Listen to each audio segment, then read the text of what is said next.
Book of Enoch दुनिया की सबसे रहस्यमय किताब, एक ऐसा प्राचीन ग्रंथ जो शायद दुनिया में मौजूद उन ग्रंथों में से एक है जिसके प्रति लोगों की जिज्ञासा सबसे ज्यादा है। ये यहूदी किताब है जिसे इनॉक ने लिखा था, जो कि नोआ के परदादा माने जाते हैं। नोआ ने नाव बनाकर संसार की अलग अलग प्रजातियों को संरक्षित किया था। बुक ऑफ इनॉक एक ऐसी किताब है जिसे बाइबल से अलग कर दिया गया, क्योंकि इस किताब में संसार के प्रारंभिक समय के रहस्य और किस्से मौजूद हैं जो शायद परे इतिहास से मेल नहीं खाते। इस किताब में कामुक परियां, नरभक्षी राक्षस, ब्रह्मांड का रहस्य और दुनिया के अंत से संबंधित जानकारी लिखी है। लेकिन हकीकत ये है कि बुक ऑफ इनॉक कुछ चर्च में बाइबल का हिस्सा मानी जाती है। साथ ही ये यहूदी और ईसाई के लिए निश्चित ही महत्वपूर्ण किताब है। 1946 की शुरुआत में उस इलाके में जिसे आज वेस्ट बैंक कहा जाते हैं, कुछ चारभाई अपनी बकरियों को ध्यान रख रहे थे। पास में ही कुमरान की प्राचीन सभ्यता का स्थान भी था। समय बिताने के लिए चारभाई आसपास पत्थर फेंकते थे। उन पत्थरों में से एक पत्थर खाई के पास मौजूद एक गुफा में चला गया, जिससे तेज आवाज गूंज उठी, जैसे गुफा के अंदर कुछ टूट गया हो। चारबाओं ने साथ मिलकर उस गुफा में जाने का फैसला किया।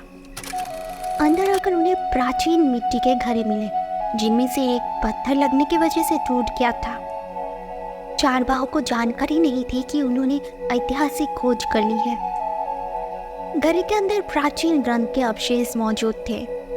आसपास के इलाकों को जब आर्कियोलॉजिस्ट ने तलाशा तो वहां 900 प्राचीन ग्रंथ के यहूदी हस्तलिपियों के अवशेष मिले, जिसे डेड सी स्क्रॉल्स नाम दिया गया। इन हस्तलिपियों में से एक बड़ा हिस्सा इसे हस्तलिपियों का था, जिसे हम आज बुक ऑफ इनॉक कहते हैं। ये किताब आज 5 अलग अलग हिस्सों से मिलकर बनी है। The Book of the Watchers, the Book of Parables, the Astronomical Book, the Dream Vision and the Epistle of Enoch. The Book of Enoch में इतिहास में हुई घटनाओं की बिल्कुल अलग कहानी मौजूद थी, जो नोआ ग्रेट फ्लड तक की कहानी को दर्शाती है। इसमें खास तरह के प्राणियों के किस्से हैं जिसे इनॉक ने द वॉचर्स कहा है, और बाइबल में इन्हें फॉलन एंजल्स कहा जाते हैं। इन्हें धरती पर इंसानों की देखरेख करने के लिए भेजा गया था, लेकिन समय बीतने के साथ इंसानों की देखरेख करते करते ये औरतों से आकर्षित होने लगे थे। उन्हें यहाँ की युवा महिलाएं और उनके लंबे काले बाल काफी पसंद आए, और जल्द ही इनके संबंध महिलाओं से बनने लगे। अंतर प्रचलन की वजह से जिन बच्चों का जन्म हुआ उन्हें नेफिलिम कहा गया। ये नेफिलिम इंसानी राक्षस थे, विशालाकाय और खूंखार, जिनकी वजह से पूरी मानव सभ्यता ही खतरे में आ गई थी, क्योंकि ये नरभक्षी थे और इंसानों को मारकर खा जाते थे। कहा जाता है द वॉचर्स की इस हरकत से भगवान को क्रोध आया और उन्होंने वॉचर्स को धरती के अंदर तक कैद कर दिया था। इनॉक, जो कि एक दिव्य पुरुष थे, उन्हें भगवान और धरती के अंदर वॉचर्स के पास जाने की पूरी आज़ादी थी। इस किताब में इनॉक की स्वर्ग और पृथ्वी के बीच की यात्रा को दिखाया है कि कैसे वे परियों के साथ उड़ते थे और ऊपर से नदियों और पहाड़ों को देखने थे। साथ ही ये भी बताया गया है कि कैसे इनॉक ने दुनिया का अंत ऊपर से देखा था। उनकी गुजारिश करने के बावजूद भगवान ने फैसला किया था कि धरती पर हुए पापों की सजा पापियों को जरूर मिलेगी। इसी वजह से द ग्रेट फ्लड की घटना हुई। नेफिलिम्स को उस बाढ़ ने खत्म कर धरती के अंदर कीचड़ में वॉचर्स को हमेशा के लिए कैद कर दिया, और इनॉक को एक जहाज से स्वर्ग में ले जाया गया। आश्चर्यजनक रूप से बुक ऑफ जेनेसिस, जिसमें इब्राहिमिक परंपरा में ग्रेट फ्लड का जिक्र मिलता है, उसके प्रकरण 6 में नेफिलिम्स के बारे में बताया गया है। आज के समय पर हमारे पास इसे पुरातात्विक जैसे मौजूद है, जिससे पता चलता है कि द ग्रेट फ्लड कोई कहानी नहीं बल्कि हकीकत है, और सिर्फ ईसाइत में ही नहीं बल्कि इसका जिक्र दुनिया के हर धर्म और संस्कृति में मिलता है। द बुक ऑफ इनॉक कल्पना से दूर ऐतिहासिक तथ्यों के बारे में बात करती है। सदियों से कई साधु इस किताब को शास्त्र के रूप में स्वीकार भी करते आए हैं। सेंट पॉल ने अपने समय की महिलाओं के लिए अनुदेश दिए थे कि उनके बाल चर्च के अंदर ढके होने चाहिए। ये अनुदेश इसलिए दिए गए थे क्योंकि द वॉचर्स महिलाओं के खुले बालों से आकर्षित हो जाते थे, और ये परंपरा आज तक ईसाईत और इस्लाम में निभाई जाती है।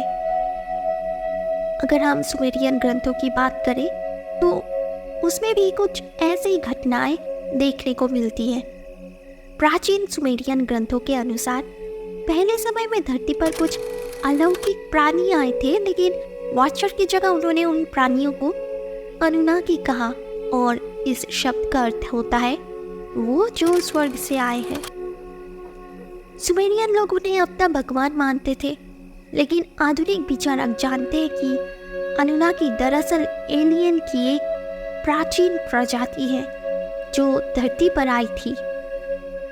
सुमेरियन ग्रंथों में लिखा है कि अनुनाकी दरअसल महिलाओं के साथ संभोग करने लगे थे, जिसकी वजह से एक नई प्रजाति की उत्पन्न हुई, जैसे कि बुक ऑफ इनॉक में बताया गया है। इसमें ग्रेट फ्लड का भी जिक्र मिलता है। क्या ये घटना ये तो नहीं दर्शाती कि हमारी धरती पर कई भगवान नहीं बल्कि हमसे काफी आधुनिक एलियन आए थे? सुमेरियन ग्रंथों की माने तो वो अनुनाकी ही थे जिन्होंने आधुनिक जानकारी और तकनीकी इंसानों को दी थी, जिसकी वजह से ही हमारी मानव सभ्यता का विकास हो पाया। कई विशेषज्ञों का मानना है कि इस सिद्धांत को सच माने तो हमें कई ऐसे रहस्यों का राज समझ आ जाए जो आज तक नहीं आया, जैसे कि गिज़ा के पिरामिड का निर्माण। शायद इससे ही पता चलता है कि कैसे मानव सभ्यता ने शिकारियों से लेकर आधुनिक सभ्यता तक का सफर तय किया, वो भी इतने कम समय में। बुक ऑफ इनॉक में भी ऐसे ही घटनाएं लिखी हुई है, जिसमें वॉचर्स इंसानों को तकनीकी और रहन सहन के तरीके सिखाते हैं। उन्होंने मानव सभ्यता को धातु प्रसंस्करण, खुदाई का काम, विज्ञान और रसायन, लिखना पढ़ना, ज्योतिष शास्त्र, श्रृंगार प्रसाधन, अवशासनों को तरसाना और युद्ध की कला भी सिखाई।